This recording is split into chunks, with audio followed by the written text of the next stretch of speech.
Je suis très heureuse d'inaugurer avec vous ce qu'on appelait un colloque qui va durer aujourd'hui, demain et jeudi, avec des activités pour penser, dialoguer et réfléchir autour de l'éducation aux images, à l'image, par l'image. Il y a déjà plusieurs termes autour de ça.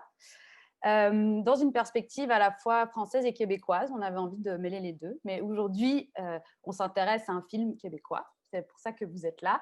Donc, il y a un premier atelier aujourd'hui, un deuxième atelier demain sur un film français, le film de François Ozon, été 85, et nous aurons une table ronde jeudi.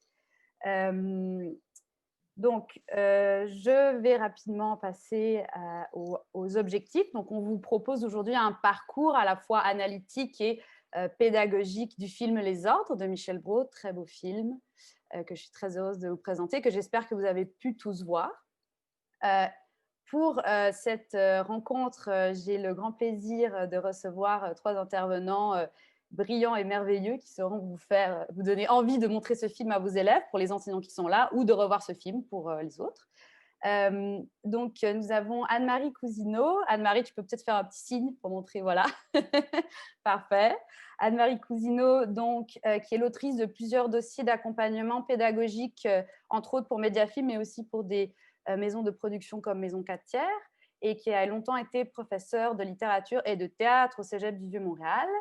Nous avons également le plaisir d'avoir Thomas Carrier-Lafleur, chercheur postdoctoral et chargé de cours à l'Université de Montréal et coordonnateur de la recherche au laboratoire Cinémédia. Et pour finir, Joël Lehmann, qui peut faire aussi un petit signe, super, directeur adjoint de l'Observatoire du cinéma au Québec. C'est ça, voilà.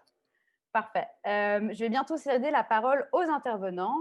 Donc, juste vous dire qu'il y aura une présentation sur plusieurs aspects du film Les Ordres, qu'on a hâte de découvrir. Ensuite, un dialogue avec les intervenants et nous laisserons un moment de micro ouvert pour une discussion avec vous, le public. Je pense qu'on fonctionnera pour le micro ouvert, donc comme on vous expliquait, de laisser le micro fermé, pas parce qu'on veut censurer la parole, mais parce que dans les rencontres virtuelles, c'est souvent plus fluide par rapport au son. Donc, on n'a pas encore trouvé de meilleurs moyens, mais on y réfléchit. Et donc, vous pourrez utiliser l'option « Lever la main » si vous appuyez sur la petite icône « Participant ». Vous avez l'option de lever une petite main bleue qui permettra de prendre la parole ou de me faire un signe au moyen de ces petites emojis très sympathiques. Donc, voilà, on trouvera un moyen que vous puissiez vous exprimer. Sans plus attendre, je vais donc proposer à Thomas de commencer le bal, comme on dit. Donc Thomas, je te cède la parole. Merci beaucoup. Je veux dire aussi briser la glace, étant donné que ça s'en vient au Québec, quoi qu'il fait encore à peu près beau aujourd'hui. Merci Ouais. Camille, merci à Cinémania, merci à Mediafilm. Je suis très content d'être parmi vous aujourd'hui. Pour ajouter un micro-truc à ma présentation, juste pour faire de l'autopromotion, quoique ça ne me rapporte rien sur le plan personnel, mais je suis aussi co-directeur d'une revue qui s'appelle Nouvelle Vue, qui est une revue sur les pratiques, les théories et l'histoire du cinéma au Québec, donc, est une revue en libre accès qui édite des articles universitaires, donc avec un processus de lecture en double aveugle des textes et tout ce qu'il faut pour assurer la scientificité de la chose. Nouvellevue.org, si jamais donc le corpus québécois vous intéresse. On est rendu à une vingtaine de numéros thématiques. Ça fait quoi, une dizaine d'années que la revue existe et ça fait partie des enjeux du numérique, être capable de faire circuler le savoir. Et parlant des enjeux du numérique, je donne 2 cours cette session à l'Université de Montréal sur Zoom. Donc, pour moi, c'est rendu mon quotidien. Je me souviens même pas c'est quoi vraiment enseigner en présentiel. Donc, c'est presque une deuxième nature, quoique ça va faire plaisir, évidemment, quand on va pouvoir se revoir en personne. Je dis salut à Caroline, d'ailleurs, que j'ai bien hâte de revoir. C'est une collègue au laboratoire Cinémédia. Ça va faire à peu près 1000 ans qu'on ne s'est pas vu. Je fais un partage d'écran. Est-ce que vous voyez le diaporama? Camille me confirme avec un signe de la tête. Donc, ça me fait très plaisir d'être parmi vous pour parler du film donc Les Ordres du réalisateur québécois Michel Brault. Ma présentation, je vais essayer de faire ça court. 10-15 minutes, au pire, vous me couperez et j'ai une citation bien placée à la fin qui va faire une transition avec la présentation d'Anne-Marie. Donc, peu importe ce que je dis avant, je vais dire la citation. Mon but, c'est de rester... On fait un peu la technique de l'entonnoir aujourd'hui, donc j'essaie de développer plus le contexte général et ensuite les présentations d'Anne-Marie et de Joël vont être plus détaillées. Donc, Les Ordres, film très important, comme vous le savez, de la cinématographie québécoise, considéré comme un classique à juste titre, notamment parce qu'il a gagné le prix de la mise en scène lors de la 28e édition du Festival de Cannes en 1975, qui est un peu une rareté quand même. Il y a plusieurs films québécois qui, au cours des années, ont gagné des prix dans les festivals internationaux et notamment à Cannes, mais ce n'est pas non plus à toutes les années que ça arrive. Et à cette époque-là, c'était peut-être moins fréquent qu'avec les Dolan et autres Denis Côté de ce monde à qui on a la chance de qui on peut voir les films aujourd'hui.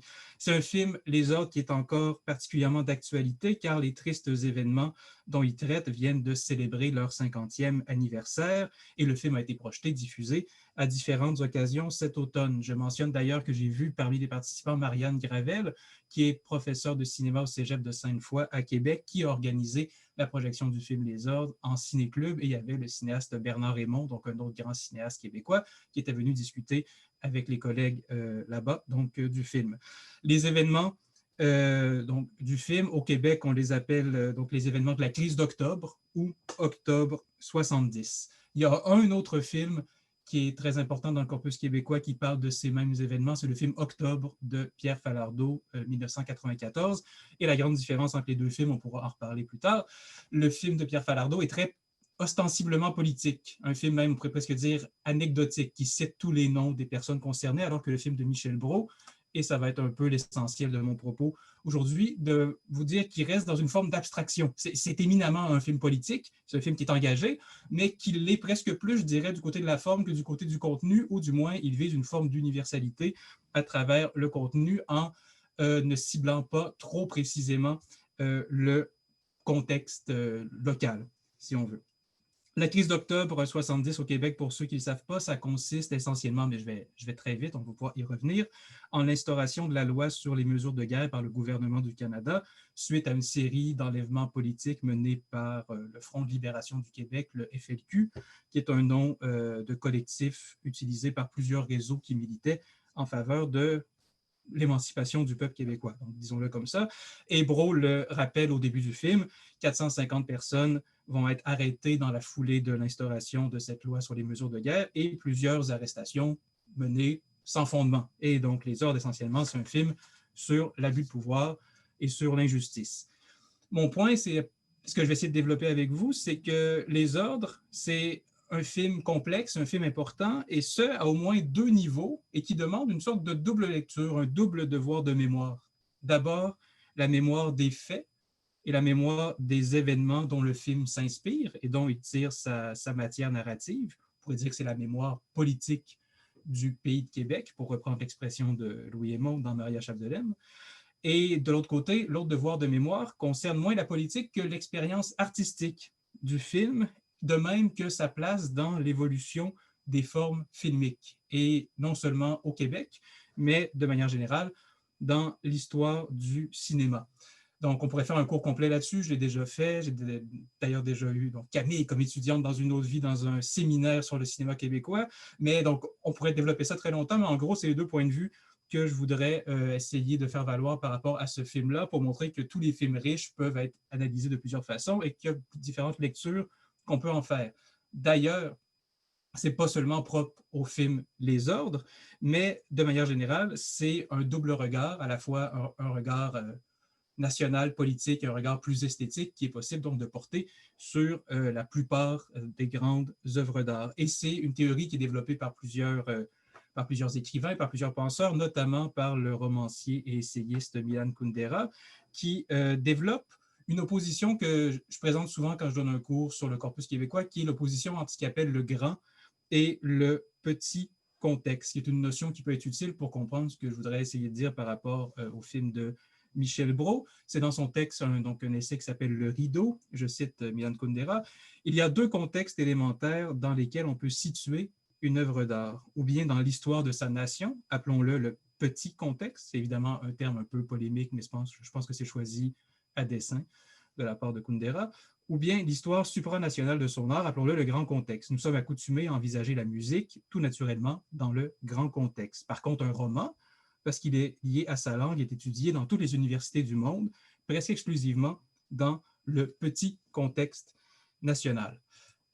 Et du coup, le cinéma serait un peu du côté du roman, étant donné qu'on entend la langue et il y a toute la question justement des cinémas nationaux, qui est une question un peu épineuse parfois en enseignement, ou du moins une question qui mérite d'être théorisée.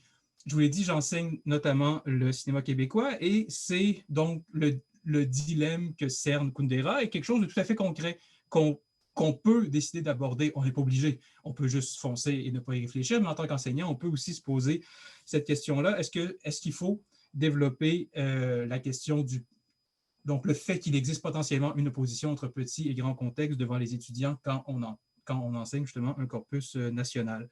Personnellement, vraiment, je brûle toutes mes cartouches et je joue cartes sur table, mais quand je donne le cours cinéma québécois, même si évidemment il y a des repères politiques, des repères sociaux, il y a des repères chronologiques, mais j'essaie toujours d'avoir en tête cette pensée pour le grand contexte et j'essaie toujours de resituer les grandes œuvres du cinéma dans la grande histoire des formes filmiques et des courants cinématographiques. Et je pense que pour comprendre une œuvre, il faut être capable de se donner tout le temps une perspective plus grande et une approche transversale. Et c'est à partir de cette perspective et de cette approche-là qu'on comprend réellement ce que l'œuvre peut nous donner. Je vais vite, mais donc, dans le cas des ordres, c'est le grand contexte, pour reprendre le terme de Kundera, dans lequel il faut essayer de comprendre ce film-là, c'est celui du cinéma direct, dont il est un représentant tardif. Ça aussi, on peut en parler tout à l'heure. Pour le dire rapidement, pour ceux et celles qui ne savent peut-être pas, le cinéma direct, qu'est-ce que c'est? C'est un courant cinématographique très important qui est apparu vers la fin des années 50, essentiellement au Québec, et qui avait pour vocation première de renouveler le cinéma documentaire, à la fois dans sa fonction et dans son ambition esthétique.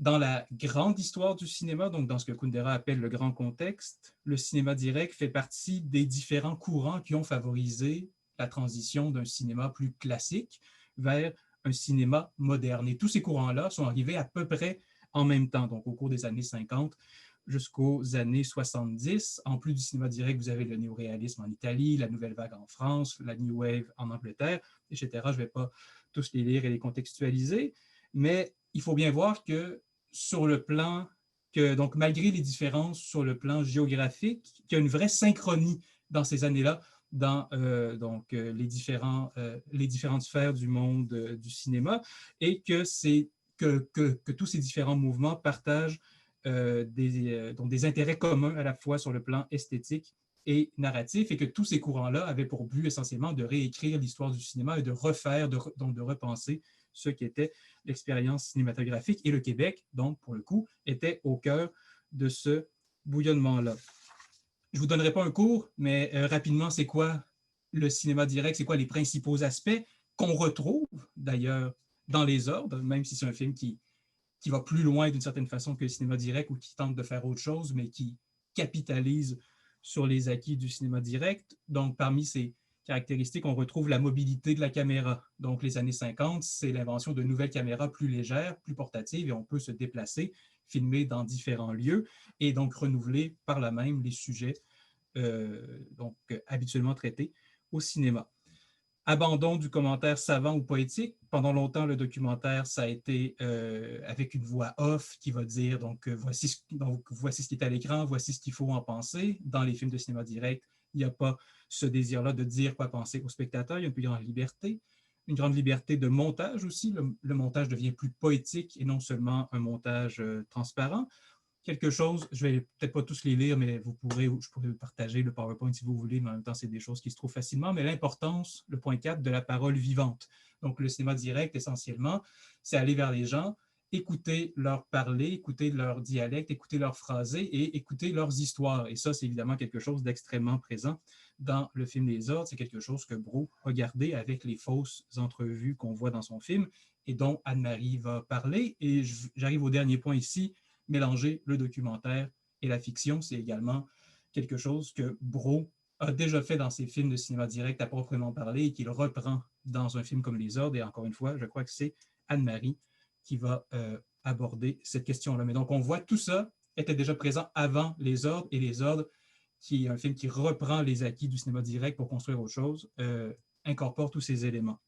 Michel Brault, très rapidement, parce que mes collègues aussi ont des choses à vous dire. Michel Brault est quelqu'un d'extrêmement important, à la fois pour le cinéma direct et pour, de manière générale, le renouveau du documentaire au cours des années 50, 60 et 70. C'est quelqu'un qui a travaillé avec tout le monde. À la base, Michel Brault, c'était un caméraman, c'était aussi un directeur de la photographie et peut-être même le meilleur directeur photographie de sa génération. Donc, beaucoup de cinéastes, à la fois en Europe et en Amérique, voulaient travailler avec lui.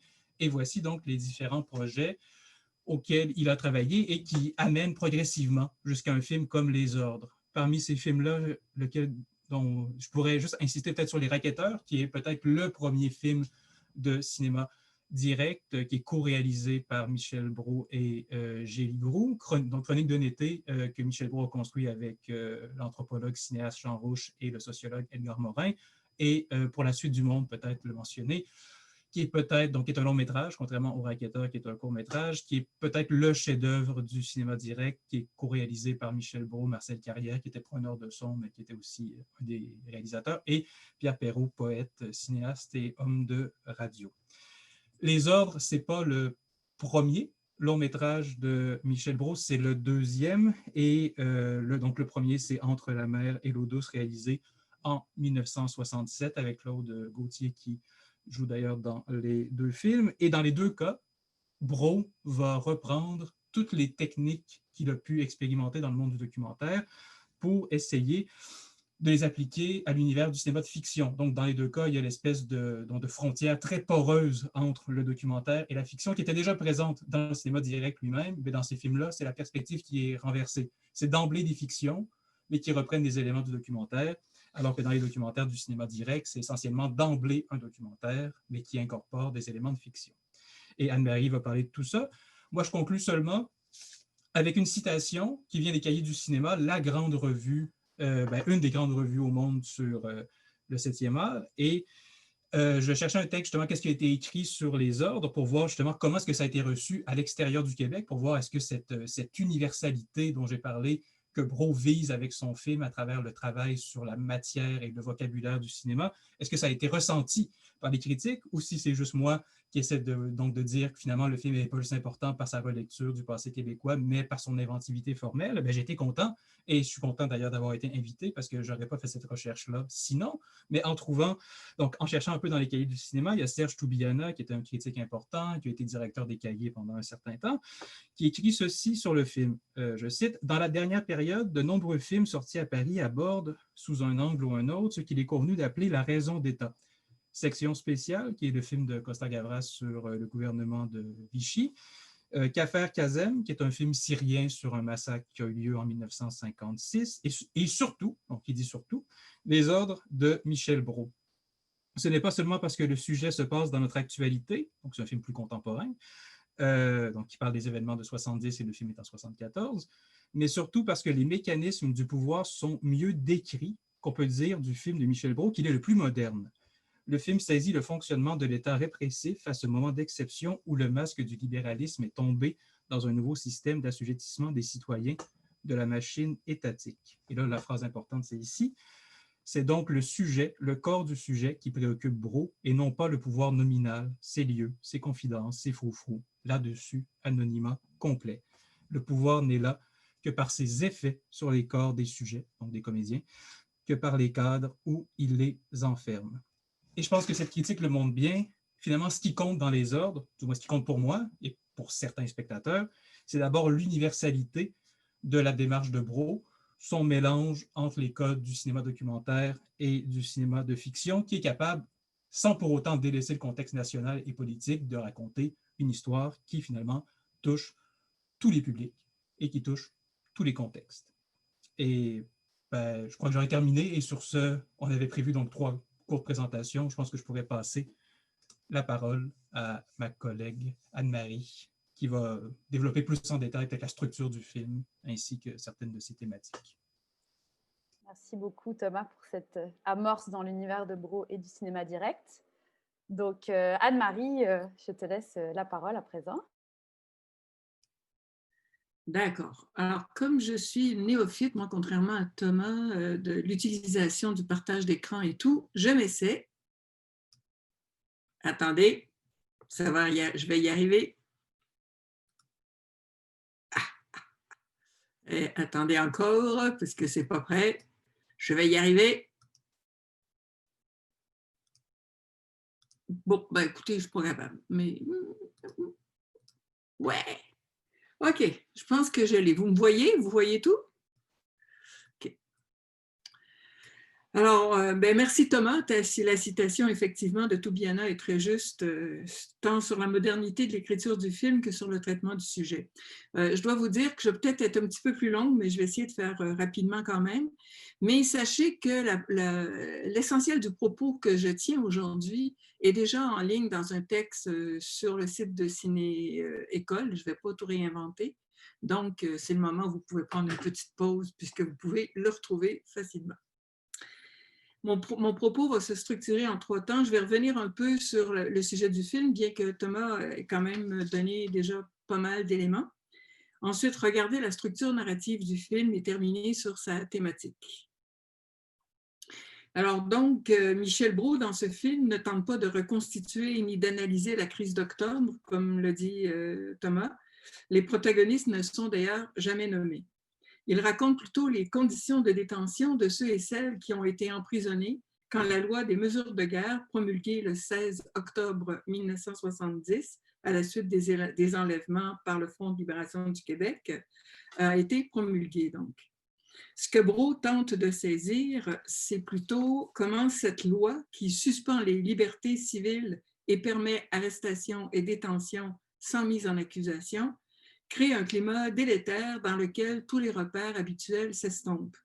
Personne ne sait pourquoi il est arrêté, ni pour combien de temps il restera en prison. Personne ne peut communiquer avec l'extérieur, laissant dans l'ignorance de ce qui se passe tant ceux du dehors que ceux du dedans. C'est ce contexte politique et policier qui rend plausible pour un des personnages, Richard Lavoie, de penser qu'il peut être fusillé sans sommation la nuit dans le sous-sol du poste de police. Ainsi donc, le contexte politique de la crise d'octobre comme tel est rapidement suggéré et évacué dans ce qui peut être considéré comme la première partie du film. Il y a bien sûr le carton en surimpression dont a parlé Thomas, et il y en aura 2 autres qui sont aussi dans les premières parties.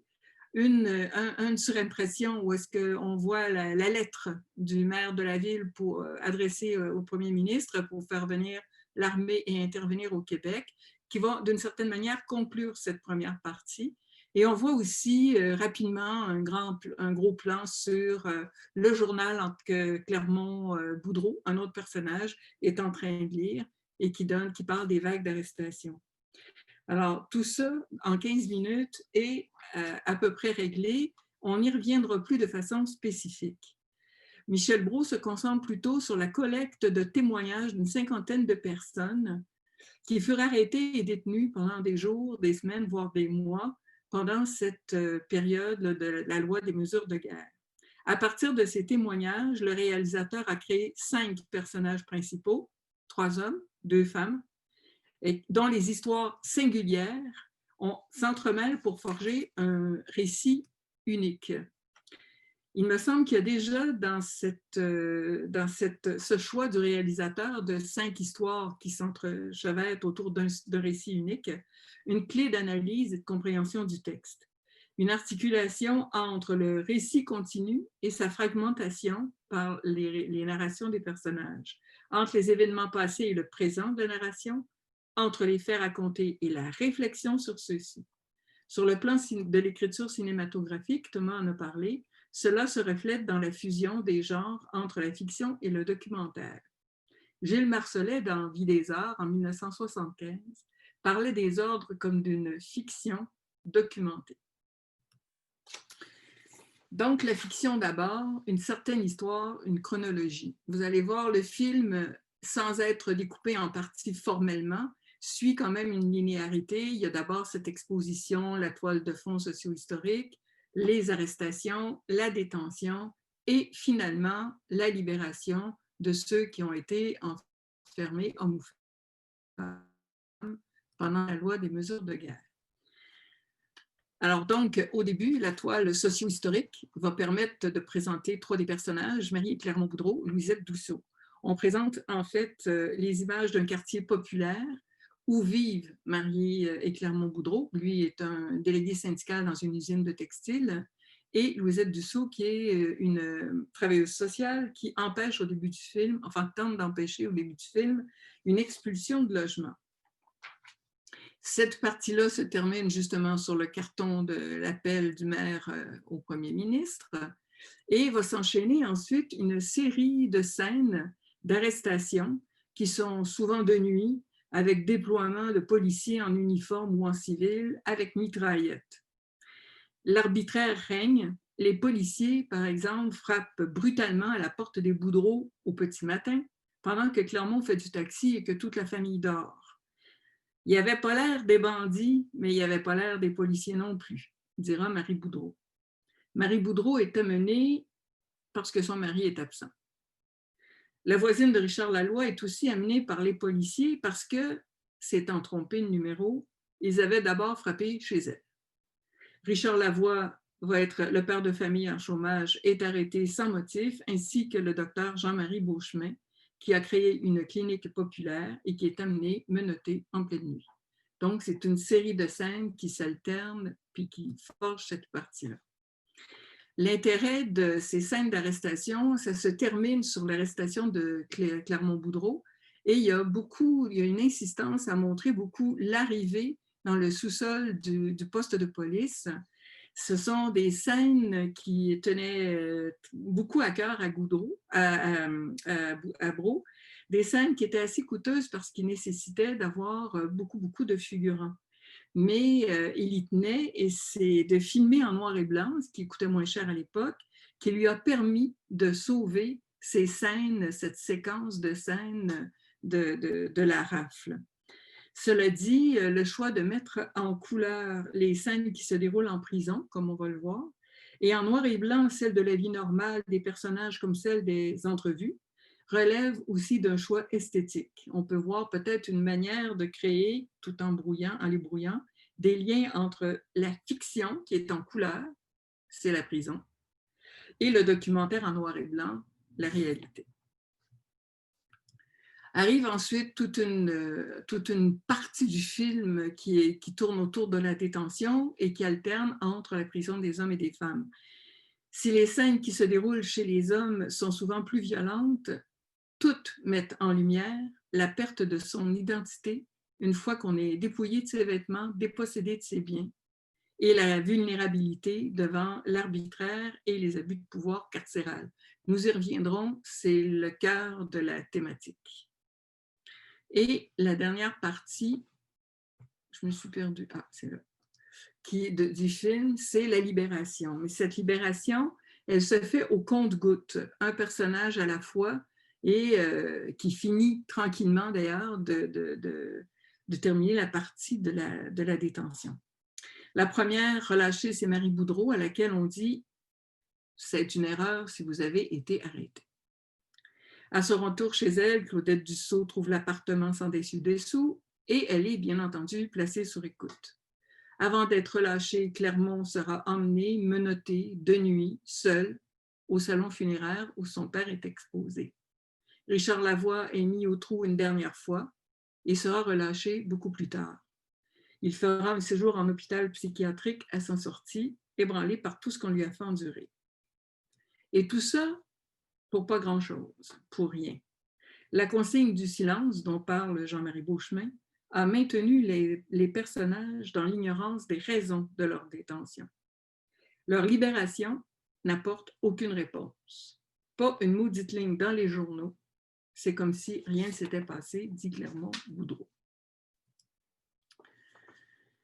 Voyons maintenant comment cette linéarité de l'histoire se fragmente. Brault, on l'a dit, joue avec deux codes esthétiques de genres différents, la fiction et le documentaire. Brault, comme l'a montré Thomas, est issu du cinéma direct qui prônait la valeur d'une narration assumée par les gens qu'on filmait, plutôt que par le réalisateur. C'est ainsi que dans Les Ordres, les personnages assument la narration de leur propre histoire. L'insertion de scènes documentaires, de témoignages, d'entrevues bouscule et brise donc la linéarité du récit. C'est ainsi que le passé et le présent s'entremêlent. Des événements passés sont actualisés par les commentaires que les protagonistes font hors champ, alors que l'on voit les images de leur arrestation, de leur détention, de leur libération.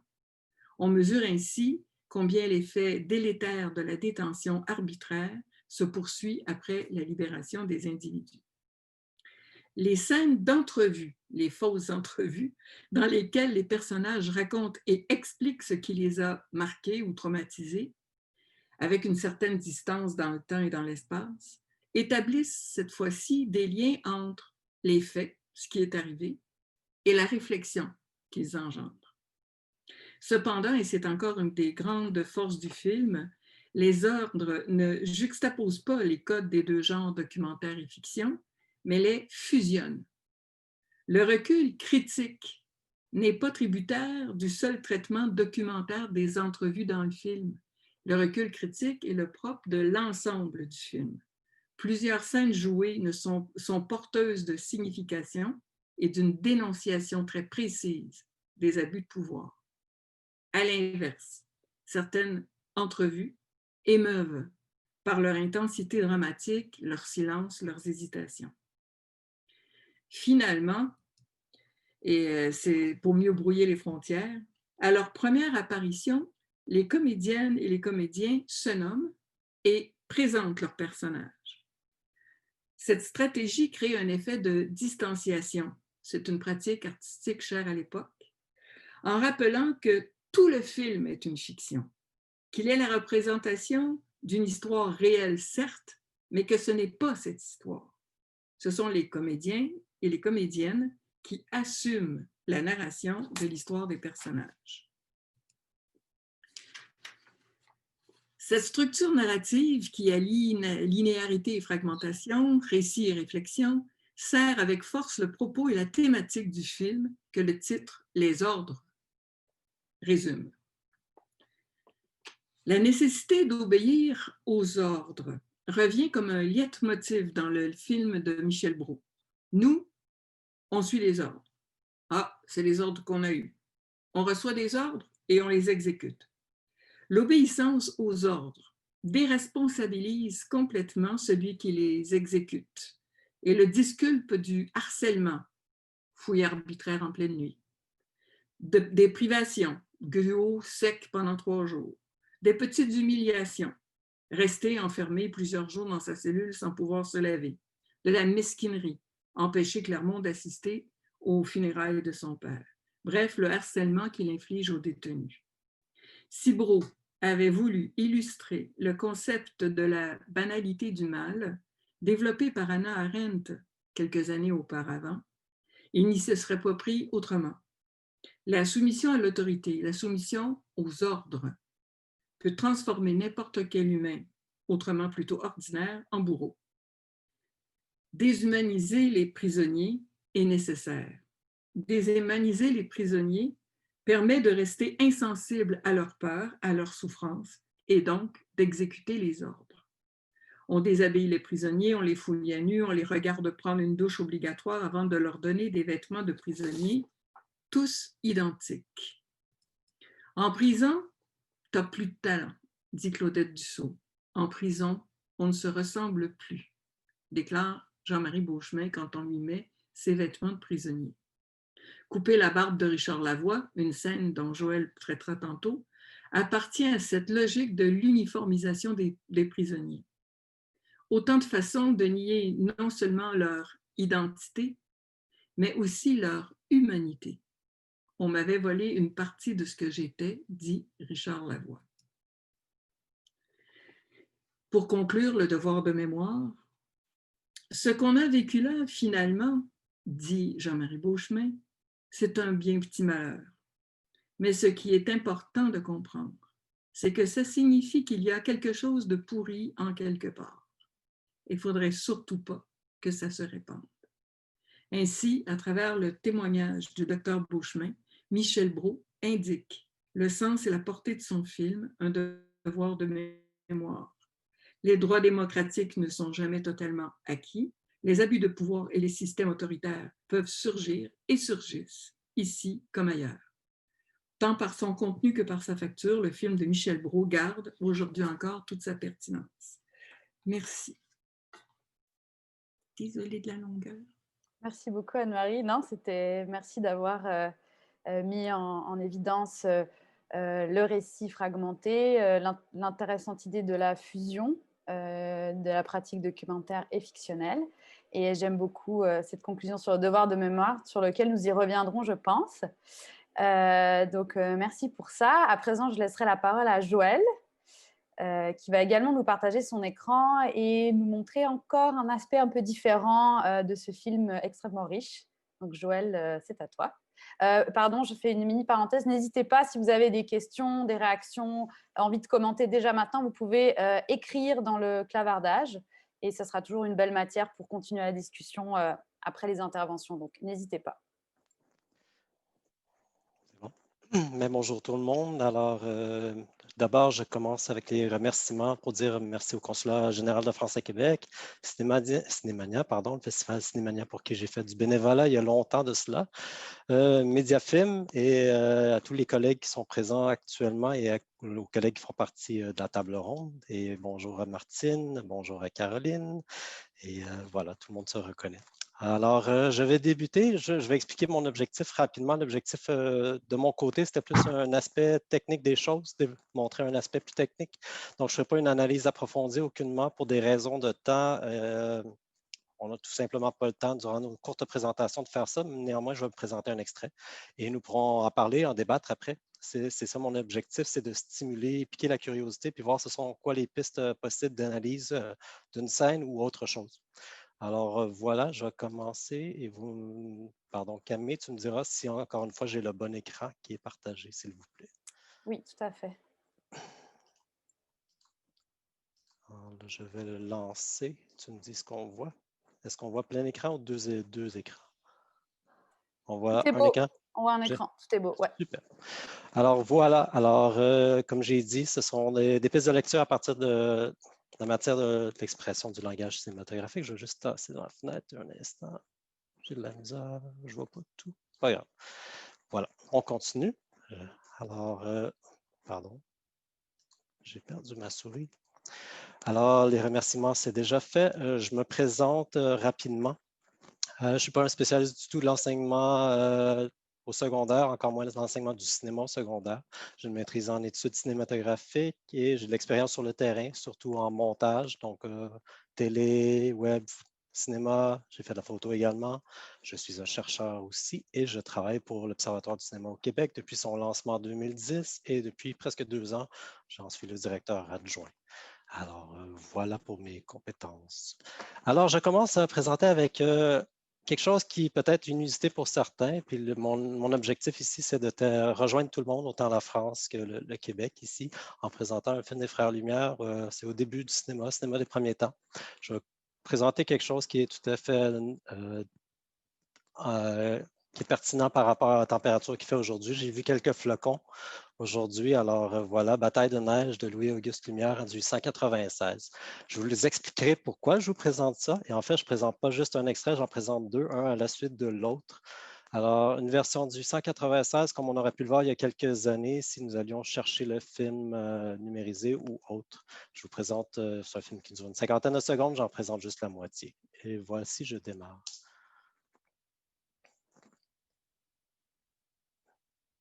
Je fais exprès pour ne pas parler.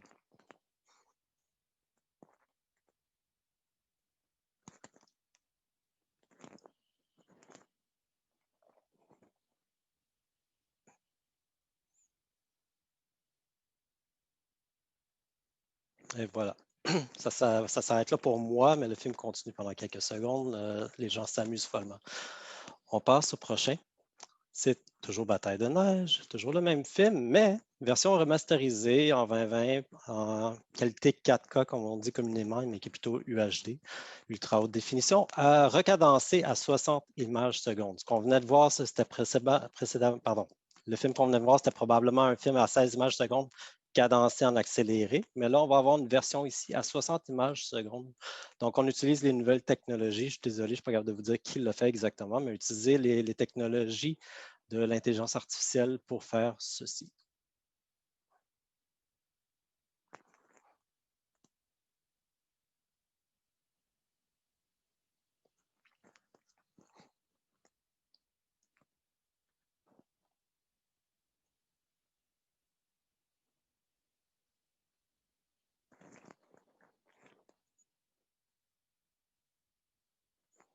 Et voilà.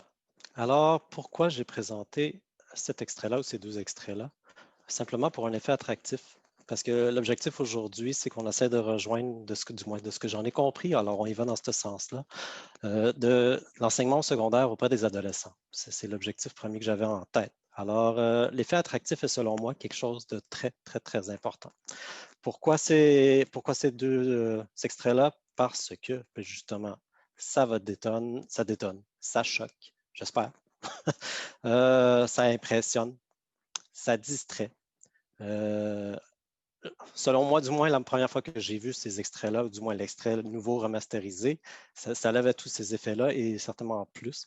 Et je suppose que ça a fait un effet chez vous également. Alors, on pourra en parler plus vivement plus tard si on veut. Alors, pour l'instant, mon objectif est d'entrer le plus tard possible dans le vif du sujet, sortir le plus rapidement possible quelque chose, une théorie, pas une théorie, mais du moins une notion que j'ai appris en études cinématographiques pour la mise en scène et pour le montage. On rentre le plus tard possible dans le vif du sujet, puis on sort le plus rapidement possible pour ne pas ennuyer les gens et les tenir accrochés. Alors, je me dépêche. Comment aborder l'analyse des films avec des adolescents? Voilà. C'est toute une question et mon principe serait par tout ce qui est impressionnant. Du moins, c'est une piste que je suggère. Il faut courir après les premières impressions. Le premier visionnement est crucial. En effet, lorsqu'on est un critique de cinéma, je ne dis pas que j'en ai été, mais j'ai fait des cours de critique, j'en ai fait quelques critiques. Le premier visionnement est tout à fait très, très important. Il est crucial. C'est important de le revoir par la suite, mais pas pour les mêmes raisons. On n'a pas les mêmes appréciations. Pardon. Alors, au premier visionnement, il y a un marquage affectif. Chez les adolescents, ils sont très réceptifs à ce genre de marquage-là. Je vous expliquerai pourquoi. Il y a un petit astérix. Marquage physique, le goût du risque, très classique chez les adolescents. Développement du cerveau, encore, y est pour contre. On peut penser à la réussite de la série Marvel, pas pour rien que ça fonctionne, je suppose, avec les adolescents. Il y a aussi le marquage de l'imaginaire. C'est très important aussi. Je pourrais suggérer qu'un film qui réunit toutes ces conditions-là, ça peut être Avatar. Alors, la série Marvel, Avatar, ce sont des films qui ont vraiment marqué l'imaginaire, qui ont fait un marquage physique et affectif auprès de tous les jeunes, et ce n'est pas pour rien que ça réussit en salle et en visionnement virtuel. Prochaine. Je parlais du cerveau des adolescents, mais voilà, il y a une zone du cerveau à l'adolescence qui gère les émotions, qui s'appelle le système limbique, qui se développe très vite, très, très, très rapidement. Alors, par contre, ce qui permet de gérer le comportement et la capacité de prendre des décisions, c'est le cortex préfrontal, et ça mûrit très tardivement chez les garçons, ou peut-être même chez garçons et filles, c'est même dans la vingtaine. Alors, voilà pourquoi des fois, on s'explique mal les comportements puis la recherche de sensations et de risques. Donc, ce qui m'amène au langage cinématographique. Donc, comment intéresser ces jeunes-là, je crois que c'est par l'importance du langage cinématographique. Et je propose un livre ici de Marcel Martin, qui est un classique, ou n'importe quel livre qui s'adresse à l'analyse filmique spécialisée en la matière devrait faire l'affaire de base pour vous, pour guider. On va aller chercher d'autres choses. Il y a aussi l'importance de la création, de l'équipe de création. Pourquoi je parle de l'équipe de la création? Parce que c'est une autre piste d'analyse qui était pour moi très importante pour voir les différents niveaux d'un film. Puis un film, c'est une création commune qui est également le résultat du dévouement de chacun. Les traits d'une personne impliquée de près dans les choix créatifs du film se font ressentir. Cela est d'autant plus apparent lorsqu'on porte une attention particulière à cette idée que l'œuvre émane vraiment des tripes. Je suis un artiste. J'ai peut-être cette approche-là, ça c'est clair. C'est clair qu'il y a des gens qui sont plus des gens qui font des analyses, qui n'ont pas nécessairement une approche artistique à la chose, ne voient pas toujours ça de la même manière. Peut-être qu'ils le conçoivent, mais ce n'est pas vécu de la même manière. Moi, je suis certainement très sensible à ceci. Et je pense que les adolescents vont l'être aussi pour des raisons de regroupement, d'attroupement. Puis c'est une équipe qui fait le film. Je vais revenir rapidement sur le film Les Ordres. Thomas en a parlé, Anne-Marie en a déjà parlé. Je n'ai pas beaucoup plus que je peux rajouter. Mais ce qui est important que j'avais noté, c'est co-récipiendaire du prix de la mise en scène, d'où le langage cinématographique pour moi est très important dans ce film-là. D'autant plus important que c'est Michel Brault qui l'a réalisé.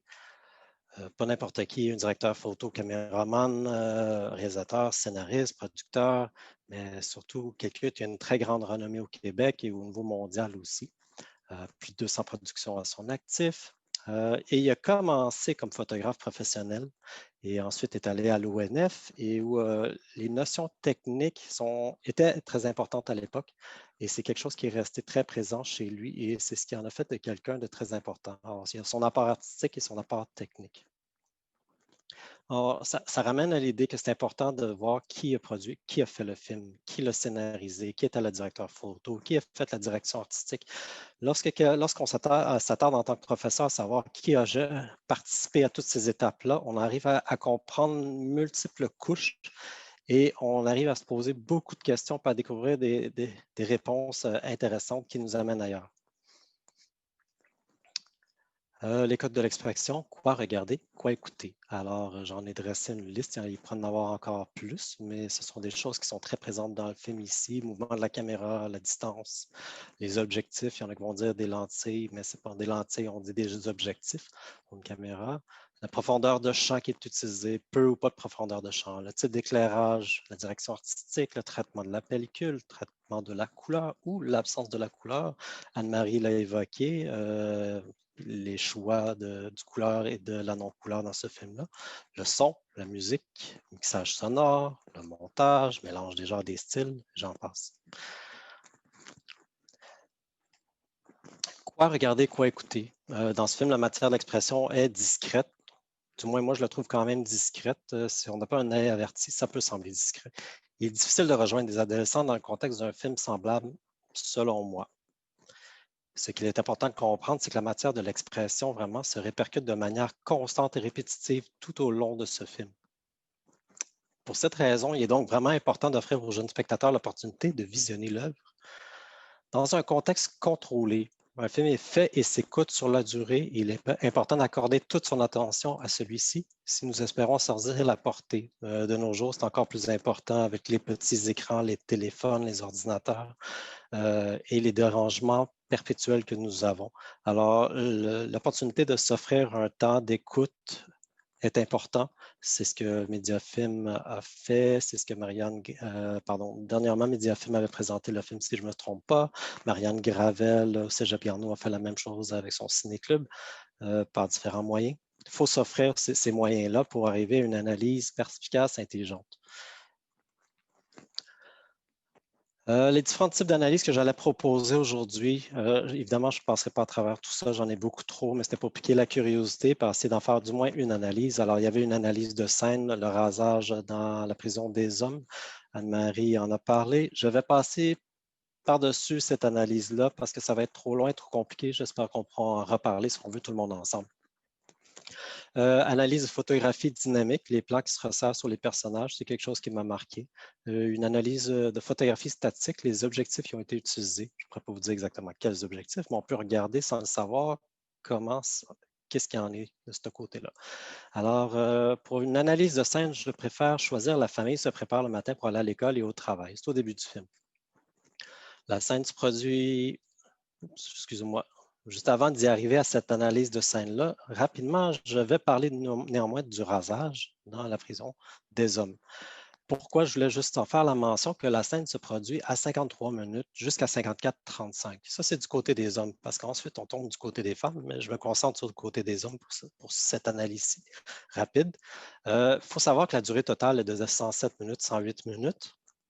Mais il est intéressant de constater que cette scène marque le milieu du film. En scénarisation, selon une théorie de l'arc de la transformation du personnage principal, on se trouve dans le moment qu'on appelle l'illumination ou la révélation. Donc, si on s'intéresse à la scénarisation, côté narratif, c'est toujours intéressant de voir comment en scénarisation, à l'écrit, et finalement au montage, lorsqu'on produit le film, on le finalise et on peut l'écouter, l'illumination a pratiquement toujours lieu au milieu du minutage. C'est un phénomène hyper intéressant à analyser. Je vous suggère dans ce cas-ci, si ça vous intéresse, d'aller voir ce livre-ci de Joseph Campbell, Le héros mille et un visages, ou sinon, en français, qui a été traduit récemment aussi, le livre de Tara Marks, Inside Story, justement le travail sur l'arc transformationnel. Des livres très intéressants pour une structure dramatique scénaristique pour l'étude d'un personnage. Il y a beaucoup, beaucoup d'exemples dans ces livres-là.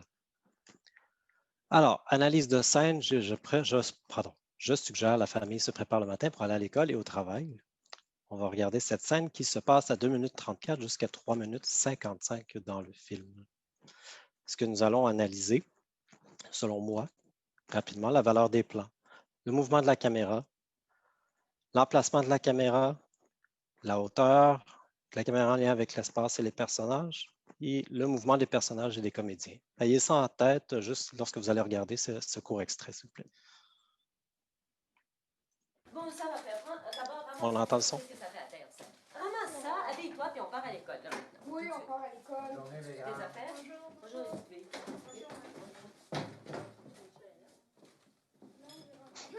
Il fait pas chaud, t'auras pas chaud avec ça. Je vais y aller pareil, j'ai gelé. Bonjour, Martine. Martine, je veux que tu reviennes ici ce soir. Je m'appelle Hélène Loisel. Dans le film, je m'appelle Marie Boudreau. Mon mari, c'est Clermont. Pour le moment, là, je reste à la maison. Je suis pas mal occupée. Mais je pense qu'un peu plus tard, quand les petites filles seront grandes, je vais peut-être travailler, faire quelque chose en dehors de la maison. De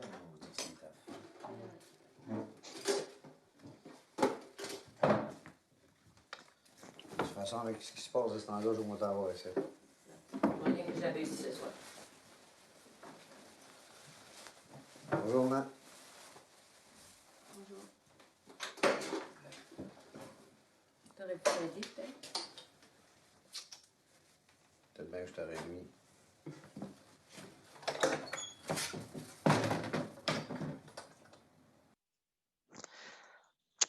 Voilà, alors voilà pour ce court extrait qui est une scène du petit déjeuner, mais qui est également entrecoupée par une scène où la comédienne Loisel se présente dans le film. Et ça aussi, c'est intéressant, ça ne dure pas longtemps, mais c'est très intéressant d'analyser si on le veut aussi. Alors, comme j'ai dit, je ne ferai pas une analyse du tout très profonde, je suis déjà rendu à 15 minutes, alors je dépasse, alors j'accélère un petit peu. Alors, néanmoins, côté attractif, qu'est-ce qui nous a marqué dans ce scène-là? Qu'est-ce qui m'a marqué rapidement? Je peux constater qu'une caméra qui prend le point de vue d'un observateur privilégié. L'emplacement de la caméra ou du point de vue semble être un point de vue très, très privilégié. C'est dans l'intimité des gens. On est presque à la même hauteur que le personnage principal de Clermont. Et la caméra bouge sur son axe sans se déplacer. Elle suit l'action et semble hésiter quant à savoir où précisément regarder. On l'a même vu dans certaines photos qu'on a vues autant présentées par Thomas, Anne-Marie et moi-même, où est-ce qu'on voit Brault assis sur une chaise, ce qui était probablement le cas ici, caméra à l'épaule, très possiblement. Analyse de photographie dynamique, je passe par-dessus celle-ci, je n'allais pas la présenter, on aurait pu, ça c'était pour les zoom-in, zoom-out et autre chose. Donc, nous pourrons en parler, j'ai l'extrait si jamais on veut le présenter plus tard. Je veux parler rapidement d'une analyse photographie statique, scène de mise en contexte du film, qui se passe, en fait, ce plan-là, c'est tout de suite rapidement après la scène du petit déjeuner. Alors, pas étrangement, mais de manière intéressante, Anne-Marie a présenté cette image-là. Thomas a présenté cette image-là. Plusieurs conviendront, mais oui, c'est sûr, il est écrit quelque chose qui explique le film. Moi, ce que je veux proposer, c'est juste de regarder cette image, puis qu'est-ce qu'elle représente pour vous, parce que la composition de l'image est très pertinente en rapport avec le film, et on pourrait aller en parler très, très, très longtemps. C'est cadré de manière très, très intéressante. Ça donne, c'est certainement pour moi un effet de prison. On reprend les barreaux, on reprend les cellules, on reprend les étages. Il y a une division, c'est clair. On peut dire qu'on présente les deux côtés de la chose. Est-ce que c'est le cas? C'est sûr qu'on présente le côté des hommes, du côté des femmes, on présente pas nécessairement le côté politique du gouvernement, mais il y a d'autres choses à dire. Il y a la multiplicité, le nombre de cellules qu'on trouve là, les étages à la fois. On pourra en dire beaucoup, les marches qui montent et qui descendent, la descente aux enfers, remonter, ne plus être humilié. On pourra en dire beaucoup. Je vous invite à ce qu'on en discute plus tard si ça vous intéresse. Mais comment analyser une photo, c'est très important. Savoir comment lire une photo. Et finalement, l'ordre. Évidemment, ça parle de l'ordre, cette composition-là de l'image. et etc. Et pour terminer avec ma dernière diapo, je voulais vous offrir, je m'excuse si ça semble petit, surtout sur des petits écrans, mais je le partagerai au besoin. Référence pour amorcer différents types d'analyses. Je vous suggère de lire des livres sur le cinéma, le langage cinématographique. Je vous en ai présenté. Il y a une belle liste aussi qui est créée par l'Association des cinémas parallèles du Québec. Si vous allez sur leur site, vous trouverez quelque chose de très pertinent là. Il y a un site web qui s'appelle le Cinédico. Lorsque nous ne connaissons pas la terminologie dans les différentes langues, on peut trouver la terminologie là convertie, traduite. Les suppléments offerts dans les DVD et les Blu-ray, c'est capital selon moi. Nous en reparlerons. La curiosité insatiable de chacun et de chacune. Utiliser la comparaison. Je voulais utiliser l'effet de la comparaison pour la scène de rasage en prison avec un film assez dur qui est le film de Stanley Kubrick, un classique, Full Metal Jacket, qui est une scène de rasage au début du film. Je ne l'ai pas faite ici, mais on pourra en parler aussi si on veut, mais l'idée de la comparaison est très importante. Faire attention à l'accoutumance. J'ai parlé du premier visionnement, comment ça nous accroche, ça nous marque, c'est hyper important. Les prochains visionnements, on ne voit plus le film de la même manière, on n'est pas marqué de la même manière. Choisir des notions, des techniques qui nous stimulent davantage, parce que c'est ça qui fait qu'on va avoir un ancrage dans le film. Lire plusieurs critiques différents, assister à des visionnements commentés dans des ciné-clubs, assister à des classes de maîtres ou visionner comme celles qui sont présentées par l'Observatoire du cinéma au Québec. Offrez-vous un espace contrôlé, respectueux et agréable pour le visionnement de l'œuvre. Et finalement, je pense que c'est très, très important, c'est d'essayer de pratiquer vous-même, puis faites pratiquer vos élèves. Le visionnement des films, c'est un acte qui est très, très, très passif, mais la création de l'œuvre est extraordinairement exigeante, tant sur le plan physique que cognitif. Les jeunes sont naturellement interpellés par l'aspect immédiat du film, du médium et l'aspect physique de la chose. On est dans l'application concrète, mais on y retrouve aussi les bienfaits de la découverte de soi et du travail en équipe. Et voilà, j'arrête là. Merci beaucoup, Joël. Désolé de m'avoir étiré un petit peu trop. Non, non, on a tout à fait le temps. J'aime beaucoup qu'on passe des Frères Lumière à Avatar jusqu'à Michel Brault. J'aime toujours ces chemins de pensée.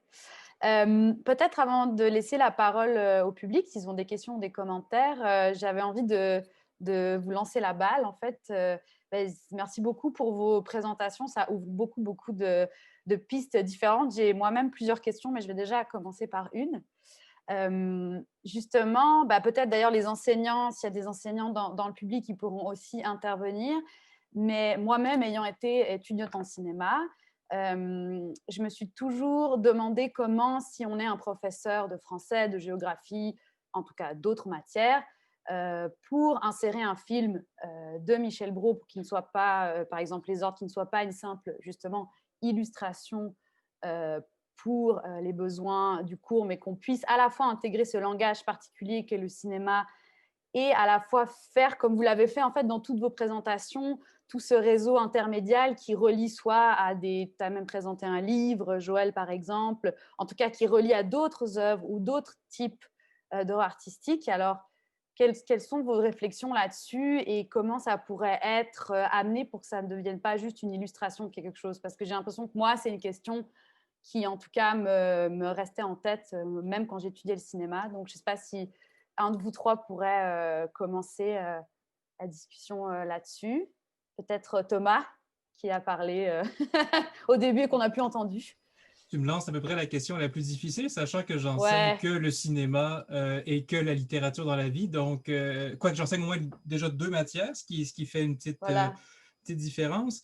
Mais Joël a très bien aussi souligné des aspects qu'on ne voit pas et que dans, je pense, n'importe quel cours, il peut être intéressant dans une optique d'éducation aux médias, d'éducation à l'image, de faire prendre conscience aux élèves, aux étudiants, aux étudiantes qu'on vit dans un monde d'images, la preuve étant ce qu'on regarde tous présentement, et que je pense qu'on serait tous d'accord pour dire que finalement, cette éducation à l'image n'est pas assez présente dans aucun cheminement scolaire, que ce soit au Québec, que ce soit en France, c'est-à-dire ça pourrait toujours l'être plus, et savoir comment, donc Joël aussi a parlé beaucoup de son expérience de spectateur par rapport à l'œuvre de Brault, et ça, je pense aussi, indépendamment du cours, indépendamment du contexte, parler des expériences de visionnement, d'essayer de les décortiquer, voir qu'est-ce qui ou non produit un impact chez les élèves, chez les étudiants, ça peut déjà être une piste. Et le film de Michel Brault aussi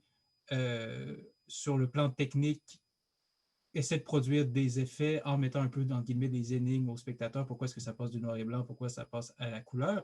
Donc, si on est dans un cours de cinéma, évidemment, c'est facile de rentrer là-dedans, plus que si on est dans un cours d'anthropologie ou donc que sais-je, mais en même temps, pour tout cours relié, donc pour toute dimension, donc tout cours qui a une dimension sociale, un film comme Les Ordres, sans pour autant être seulement un témoignage social, évidemment, de la matière. Pour un cours en mathématiques, à la rigueur, on peut voir l'abstraction et donc la construction des plans. Mais je pense que c'est ça, c'est vraiment, on vit dans un monde d'images et tous les prétextes, toutes les occasions pour réfléchir à la manière dont les images et les médias nous affectent sont les bienvenus. Et un film comme celui-là, en plus, qui représente une forme de brio technique, une forme d'inventivité technique, est d'autant plus intéressant pour ce contexte-là, selon moi, qui est un peu mal placé pour y répondre parce que j'enseigne déjà.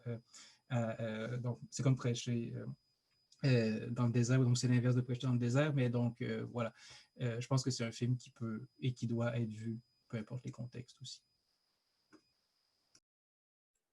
Merci beaucoup. Je ne sais pas si dans le public, il y a des enseignants de certaines matières autres que le cinéma qui auraient envie de prendre la parole ou de partager leur expérience. Vous êtes bienvenus à le faire en tout cas.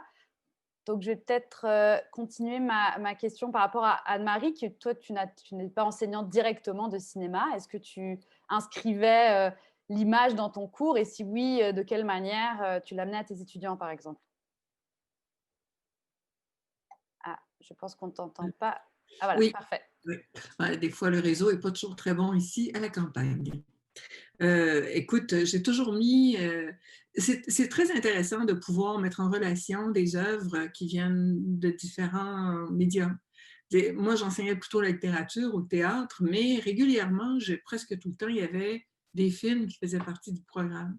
Parce que apprendre à analyser, mais là, c'est un roman, un film, un théâtre, bien sûr, une pièce de théâtre, ça prend bien sûr des outils un peu différents, mais en même temps, c'est aussi un peu les mêmes outils. Dès qu'on est dans le récit, on peut travailler puis jouer avec les mêmes outils. L'autre aspect qui est intéressant, c'est ce qu'a fait Joël, c'est de s'arrêter sur un ou deux extraits et d'aller plus à fond dans l'analyse de l'image, dans pourquoi c'est fait comme ça. Tout ce que tu as fait là, sur le début avec la surimpression, mais aussi l'image, très typique d'ailleurs de certains quartiers de Montréal, c'est extrêmement intéressant.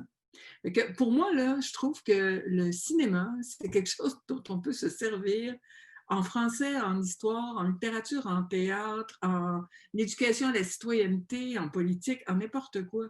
Et que ça serve parfois plus d'illustration et parfois plus d'aller plus loin dans l'analyse, c'est pas grave. L'important, c'est qu'on soit capable de bien l'utiliser et de le mettre en contexte avec le travail que l'enseignant est en train de faire. Pour moi, toute la question de la banalité du mal, par exemple, parce qu'il y a quelque chose de cette illustration-là qu'on peut mettre avec Nuit et brouillard, qu'on peut mettre avec Primo Levi, qu'on peut mettre... alors, c'est pas... je trouve que quand un film comme Les Ordres, on a ça sous la main, c'est un film riche, c'est un film qui peut me permettre des lectures multiples, et à partir de là, il n'y a aucun problème à s'en servir.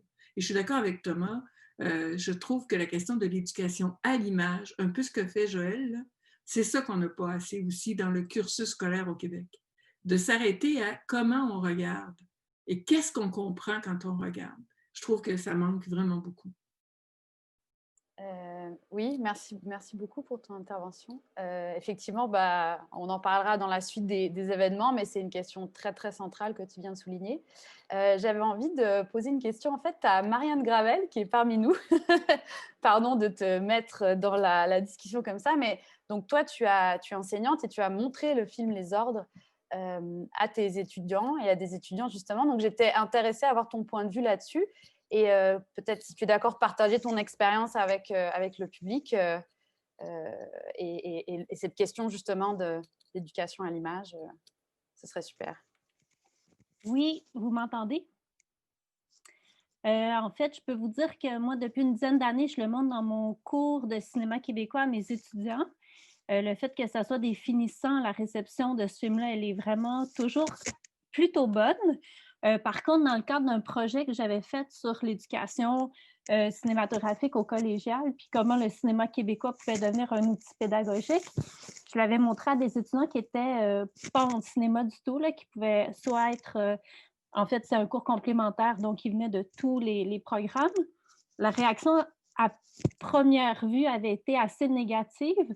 La note, je suis allée chercher, c'était 6 sur 10 l'appréciation de ce film-là, alors que j'avais bien spécifié que le film était coté 1 sur Mediafilm.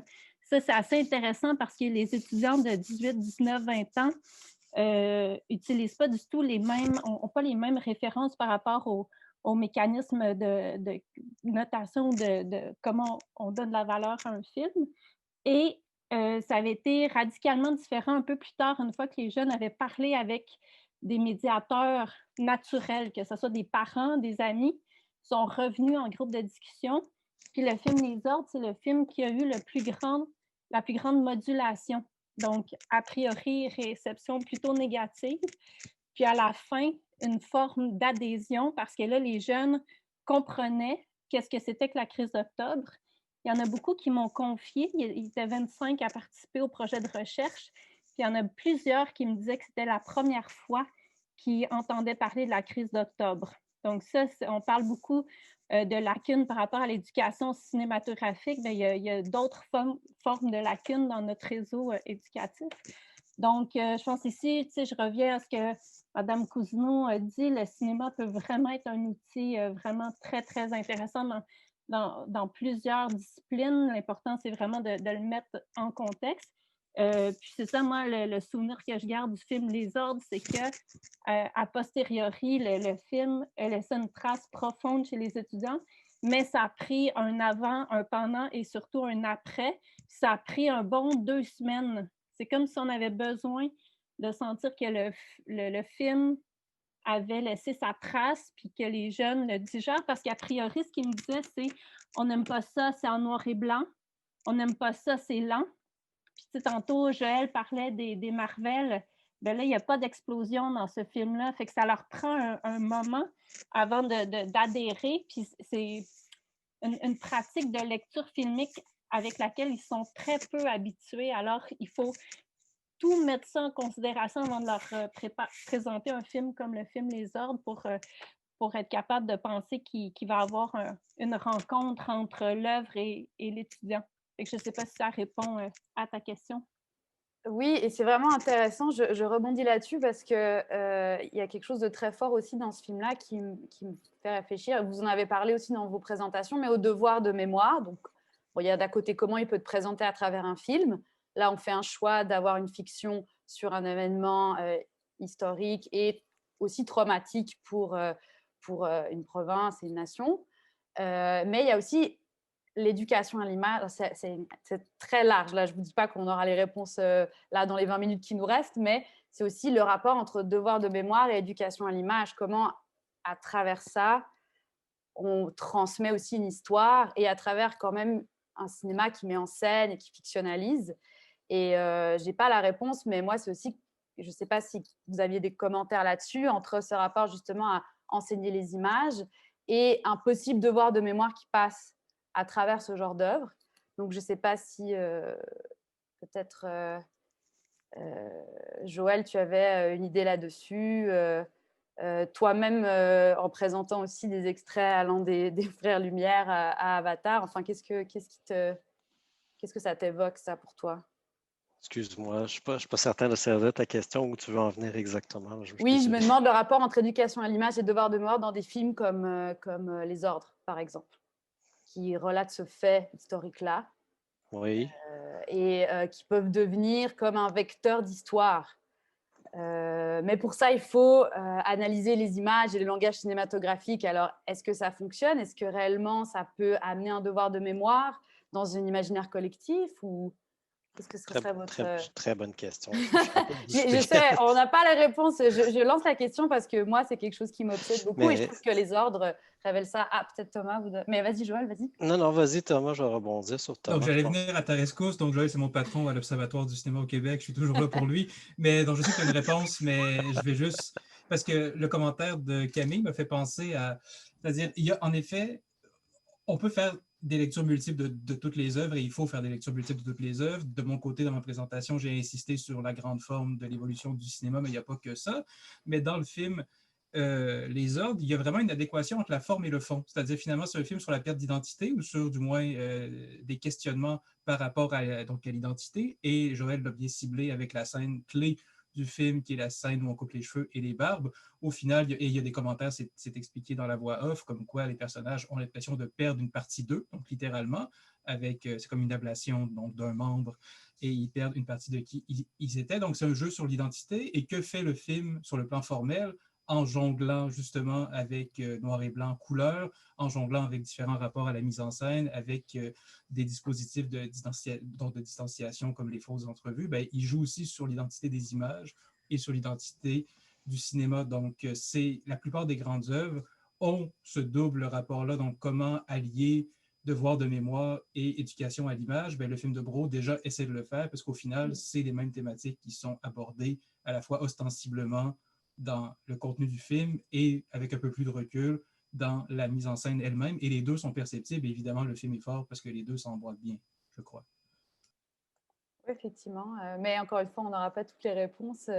Mais c'est vrai que le film le fait déjà. Alors là, on a beaucoup parlé du contexte de ce film aussi en contexte québécois. Je vois qu'on a avec nous Guillaume Sapin, qui est fondateur de Mon Cinéma Québécois en France, qui a présenté ce film donc c'est ce mois-ci en France. Et je me demandais, Guillaume, si toi, tu avais eu des retours sur justement ce film avec cette histoire précise du Québec en France. Est-ce que tu avais un retour du public par rapport à ça ou des retours aussi d'étudiants dans ta diffusion? Si tu pouvais nous partager quelque chose à dire.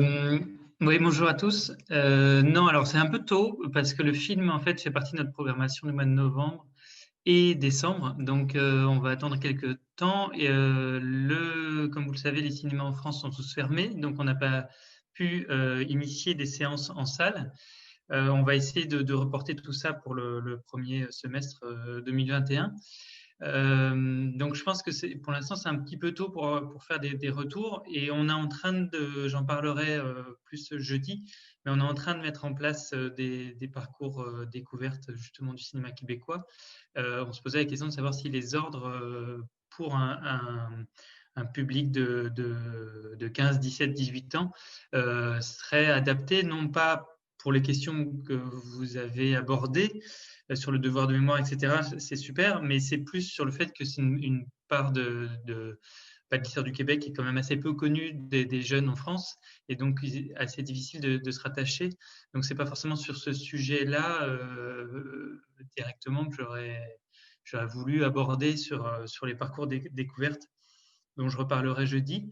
Par contre, je sais pas, il a l'air d'être parti, mais je pense que Sylvain Garel, qui était connecté tout à l'heure, saurait mieux répondre que moi, mais je crois qu'il est parti, puisque lui a animé le film depuis un certain nombre d'années, je pense, dans différentes projections en France, notamment au Festival 48 images secondes qu'on organise en avril chaque année, puisque la première édition québécoise en 2015, les ordres étaient projetés et Sylvain animait la séance. Donc je ne sais pas si lui se souvient quel était le retour des spectateurs. Malheureusement, je n'étais pas présent au niveau du débat pour voir, parce que ça implique deux choses. Ça implique de connaître un peu l'histoire du Québec, et puis aussi évidemment tout ce qui a été dit en introduction sur le cinéma de Michel Brault, sur cinéma direct, sur tout un tas de choses. Donc malheureusement, je ne pourrais pas répondre dans l'immédiat, mais je pourrais poser la question à Sylvain et vous faire un retour dès que j'ai sa réponse, peut-être d'ici jeudi, essayer de le rattraper au vol s'il n'est pas très loin. Si vous me permettez, je vais juste continuer. Puis là, je vois qu'il y a une question aussi, à moins que Camille, tu désires parler de la... OK. Voilà. Alors, tout ce que je voulais continuer sur, c'est certain que ce n'est pas un film facile pour des jeunes, des adolescents qui ne connaissent pas l'histoire. Marianne en a parlé, comment c'était un film qui a très mal passé au point de départ, puis qu'à suite à en avoir discuté avec la famille, les amis, puis qui ont compris c'était quoi aussi la crise d'octobre et tout ce qui est arrivé. Puis s'il y avait eu l'opportunité d'avoir cet enseignement dans les cours d'histoire, ce que je me serais attendu, évidemment. Alors, évidemment, c'est peut-être, c'était quelques étudiants, ça ne représente pas tout le système au Québec. En tout cas, je ne sais pas, j'espère que non.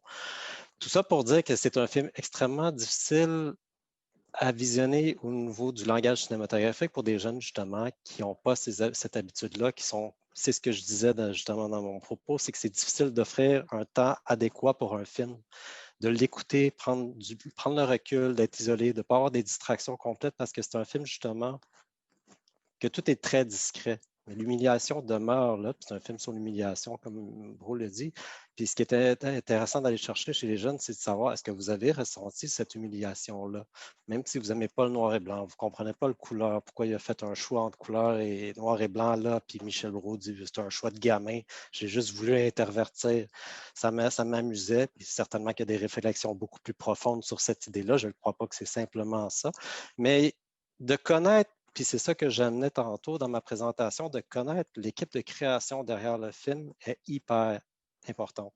Si on s'attarde à savoir qui est Michel Brault, qui était-il à l'époque, on en a parlé longuement, mais qu'est-ce qu'il a apporté, qu'est-ce qu'il a fait, comment ce film s'inscrit dans tout ce qui a été fait. Puis par rapport à aujourd'hui, on ferait une comparaison avec qui? On pourrait parler d'un André Turpin qui travaille avec Xavier Dolan et autres, qui est un André Turpin connu à l'international. C'est un des grands DOP d'aujourd'hui qui pourrait être comparé, j'imagine, au Québec à justement Michel Brault à certains égards. C'est un réalisateur aussi, c'est un scénarisateur, producteur peut-être, je ne sais pas, scénariste, pas scénarisateur, pardon. Alors tout ça pour dire que je pense qu'avec ce film-là, oui, on peut, puis il y a une question qui a été posée en France pour présenter ce film, est-ce que la présence d'un historien est opportune pour introduire les éléments historiques? Selon moi, tout à fait. Mais c'est ce que j'ai dit, qu'est-ce qui marque les jeunes, c'est pas juste l'histoire est très importante, mais il faut y aller avec le marquage du langage cinématographique puis voir comment c'est important pour eux autres, puis dire aujourd'hui, on est dans un monde ultra rapide, ultra découpé, le rythme est ultra important, bien, ce film-là, justement, joue sur le rythme, puis on va travailler cet aspect-là de l'histoire, puis voir comment le rythme de l'image, du montage, des zoom-in ou des zoom-out, est-ce que ça apporte quelque chose à ce film-là?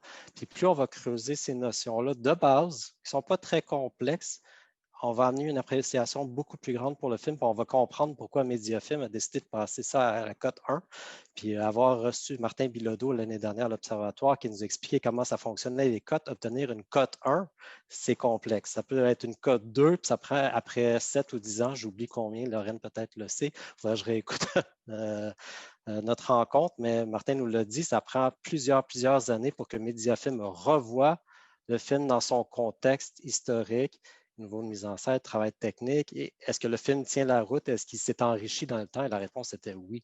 Alors, il faut voir pourquoi Mediafilm a coté ça comme ça.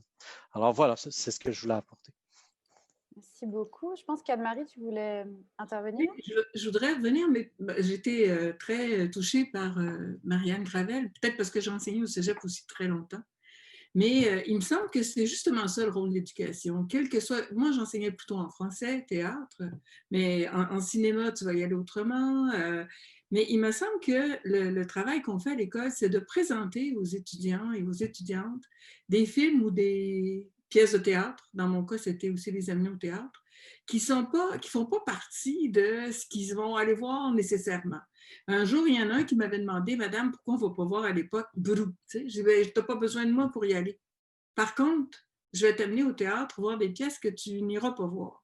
Je vais te faire voir en classe ou parce qu'il y avait un film que tu ne verras pas. Quand je présentais Agnès Varda, je n'étais pas du tout dans leur monde. Mais il me semble que justement à l'école, c'est ça qu'on fait. C'est-à-dire que Marianne a dit, je suis parfaitement d'accord, il y a un avant, il y a un pendant, il y a un après. Le nombre de fois que j'ai présenté des romans, des films, des pièces de théâtre où les gens revenaient en disant c'est un peu plate, mis à part leur dire que le plate faisait partie de la vie, on en discutait, puis curieusement, à la fin, presque tout le monde revenait en disant le contraire. Il me semble que c'est ça qu'on fait, et quand on le fait avec l'art, la littérature, le théâtre, le cinéma, on est forcément obligé de parler de ce dont parlait Thomas et avec lequel je suis parfaitement d'accord, c'est-à-dire comment une œuvre d'art va être forcément fait de fond et de forme, donc d'un scénario et d'une réalisation, d'un texte et d'une mise en scène, d'un thème et d'une écriture, et que c'est la force et le maillage de ces deux-là qui se réitèrent l'un l'autre le sujet, qui est intéressant. En tout cas, c'est ça que je voulais dire, quel que soit. Et c'est sûr qu'en cinéma, on va aller peut-être plus loin sur le langage cinématographique. Je ne pouvais pas aller si loin que ça en roman, mais je le faisais aussi dans la mesure du cours qu'on donnait. Bon, bref, c'est tout ce que j'avais à dire. Non, merci beaucoup, c'est super intéressant. Je vois qu'on arrive déjà à la fin, alors je voulais quand même savoir si déjà il y avait des commentaires ou des questions complémentaires. Ah, parfait. Bonjour Madame Benisti. Oui, bonjour. Alors Enchantée. moi je suis enchantée, je suis loin de vous, géographiquement je suis à Marseille. Oh, Donc j'enseigne le cinéma pour les classes en lycée, notamment pour la dernière année de terminale avec le baccalauréat en spécialité cinéma audiovisuel. Mais aussi j'ai une autre fonction, je suis responsable du cinéma audiovisuel pour les actions justement éducatives pour les scolaires auprès du rectorat de l'Académie d'Aix-Marseille. Et comme vous savez, on a plusieurs dispositifs nationaux, collège au cinéma, lycée au cinéma, qui sont pilotés par le CNC et par l'Éducation nationale. C'est un copilotage. Et je dois dire déjà d'abord vous remercier pour ce colloque, vous remercier de m'avoir fait découvrir, j'ai peut-être, bon allez, j'y vais, j'ai pas honte de le dire, m'avoir fait découvrir les ordres que je n'avais jamais vus. Donc, c'est malheureusement une réalité qu'on voit très très peu de films du Québec, bien sûr, mis à part effectivement le réalisateur récent que tout le monde connaît en France. Mais bon, voilà, donc ça, c'est un film du patrimoine québécois et qui a une résonance incroyable avec notre temps. Donc, c'est pour ça qu'effectivement, on peut l'analyser du point de vue cinématographique parce qu'il y a une richesse de la forme. Je ne vais pas revenir là-dessus. Vous avez tous évoqué cette force-là du film et qui fonctionne toujours, à mon avis, aujourd'hui, y compris, je suis sûre, avec des jeunes lycéens. Mais ma question, c'est comment se fait-il que ce film ne circule pas plus au-delà des frontières, quoi. Voilà, je suis vraiment étonnée et j'ai un peu honte, je l'avoue, parce que vu donc ma double casquette d'enseignante de cinéma et puis aussi je copilote tous ces dispositifs d'éducation à l'image. Et voilà, quoi. Je regarde la liste qui est sous mes yeux, sur mon ordi, la liste du CNC des films qui sont à destination des lycéens, par exemple. Il n'y en a pas un seul qui vient du Québec. Pas un seul. Je pense que vous faites une remarque absolument, oui, absolument intéressante. Là, Guillaume, je pense que voilà, je te laisse continuer. Guillaume, vas-y. Oui, non, c'est juste que Antigone de Sophie Terraspe est au programme de Collège de cinéma cette année. D'accord. Bon, merci Guillaume. Voilà, j'avais pas regardé effectivement sous les yeux pendant le colloque la liste de collèges, mais ouais, d'accord. Mais il n'y en a pas beaucoup, c'est évident. C'est évident. Et c'est évident que les ordres, je le vois bien rentrer dans la liste. Ce serait génial. Bah ça, c'est déjà merveilleux, mais vous mettez vraiment le doigt sur une question très cruciale. Moi-même, je suis suisse et le cinéma suisse, il y a aussi cette... D'ailleurs, Thomas n'en a pas parlé dans les nouveaux cinémas. Il y a le nouveau cinéma suisse aussi. Tout à fait raison, mais je te laissais la chance de... Mais c'est aussi un enjeu pour cette réflexion sur le cinéma francophone et peut-être que Guillaume, justement, tu pourrais... Bon, en Suisse, vous avez Godard quand même, hein, pas exagérer. Ouais, mais il a fait plus de cinéma en France. En tout cas, on peut en débattre là, mais... Une grande question de distribution aussi, puis le CNC et la SODEC, donc la SODEC, c'est l'équivalent du Centre national du cinéma québécois, ont débuté une grande enquête il y a 2-3 ans qui n'a pas vraiment eu de suite. Ça, c'est bien dommage. Je sais que les rapports sont sur les bureaux des institutions respectives, mais nous, on a été, notamment Guillaume, interrogé sur la question en tant que témoin pour comprendre pourquoi il y a de moins en moins de films québécois distribués en France et pourquoi les films français distribués au Québec perdent de plus en plus de parts de marché. Donc là, c'est vraiment un souci de distribution. Ouais. À partir du moment où la distribution est là, c'est sûr que les films peuvent suivre dans le réseau aussi de l'éducation, mais je crois qu'il y a quand même des nouveaux venus aussi dans la distribution, notamment en France, des jeunes boîtes de distribution qui font l'acquisition de films québécois rares. Je ne me rappelle plus, Guillaume, le nom de la compagnie qui se trouve dans le nord de la France. C'est justement les distributeurs. Alchimiste Film qui font un travail formidable et qui ont acquis cette année 5 films, enfin sur l'année 2000, fin d'année 2019, 2020 et les prochains films qui vont sortir, ça fait 5 films québécois. Donc Antigone récemment, Kwesipan qui sortira le 27 janvier, Nadia Butterfly dans le courant de l'année, et puis La déesse des mouches à feu. Et avant, il y a eu Jeune Juliette aussi. Donc, et Juliette, non, il n'est pas rentré encore. Jeune Juliette. Ah oui, Jeune Juliette, ouais, c'est ça. En plus, il y a quand même un certain nombre de festivals, parce que aussi on passe beaucoup par les festivals. Alors évidemment, le travail mené par Guillaume et ses collègues en Lozère est absolument essentiel, mais il y a aussi quand même des événements comme par exemple le Festival du film francophone d'Angoulême, qui chaque année, sauf cette année, c'est un joli reproche d'ailleurs à Dominique Besnéard, mais sauf cette année, met toujours des films québécois en compétition. Et c'est comme ça, par exemple, que les films de Louis Bélanger, notamment Vivre à 100 000 à l'heure, qui a eu double prix à Angoulême il y a 3 ans. Non, pardon, c'était Les mauvaises herbes.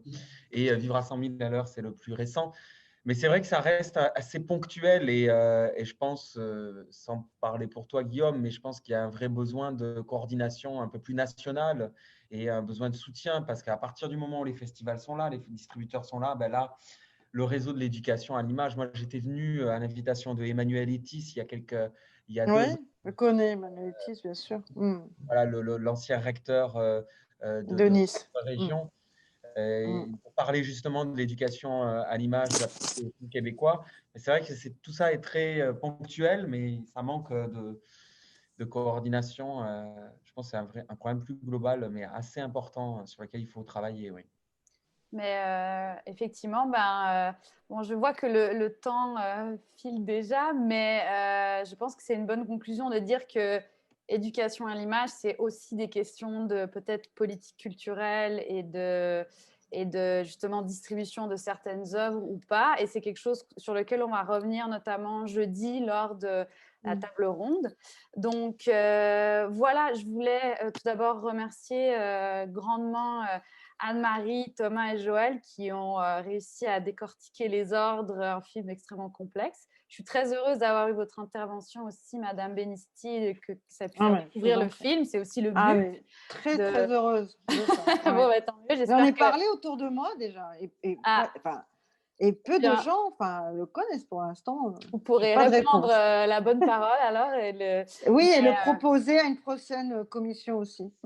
Excellent. Donc, j'espère que pour d'autres personnes, ça aura fait le même effet. Donc, je voulais remercier aussi Cinémania et le Consulat général de France à Québec de nous avoir permis d'inaugurer ce premier colloque par ce bel atelier sur les ordres. Juste vous rappeler, donc demain, il y aura le même type d'atelier, mais autour du film Été 85 de François Ozon, qui a été présenté dans le cadre de Cinémania. Nous travaillerons avec Benoît Carlus qui s'occupe des contenus pédagogiques pour Normandie Images. Et jeudi à la même heure, c'est-à-dire en décalé 12h30 au Québec, 18h30 en France, nous aurons une table ronde avec notamment Guillaume qui sera présent. On parlera de différentes initiatives en éducation à l'image numérique en France et au Québec. Je ne sais pas si Thomas, Anne-Marie ou Joël, vous vouliez faire un petit mot de la fin. Oui, donc indépendamment des questions de production et de distribution qui sont quand même essentielles, mais qu'au Québec, depuis à peu près une quinzaine d'années, il y a ce qu'on appelle le renouveau du cinéma québécois, et donc avec la génération des Xavier Dolan, qui est plus jeune, mais des Denis Côté, des Anne Aymon, des Sébastien Pilote, des Sophie Deraspe, il y a vraiment toute une vague. Donc, ce n'est pas une nouvelle vague, ils ne sont pas tous très unifiés, mais il y a plusieurs réalisateurs qui ont des œuvres très intéressantes, donc Pascal Plante avec Nadia Butterfly. Et donc, nous, Même au Québec, ces réalisateurs-là ne sont pas tous aussi connus qu'ils devraient l'être, mais si c'est possible à travers des initiatives comme celle-ci, d'en plus de faire voyager le contenu outre-Atlantique, et ben, nous, on est toujours contents et on est toujours là pour en discuter. Donc, merci encore pour l'invitation. Ah non, c'est super. Ouais, merci pour l'invitation. Et moi, je n'ai pas fait tous les merci d'usage au début, mais je l'ai fait à la fin. J'avais oublié qu'il fallait faire ça. Tu es pardonné. Tu es toute pardonnée. Parfait. Voilà. Merci beaucoup. J'espère en revoir certains demain pour continuer l'aventure. Et je pense que vous aurez toutes les informations. Vous avez quelques informations dans le clavardage pour vous connecter pour demain et après-demain.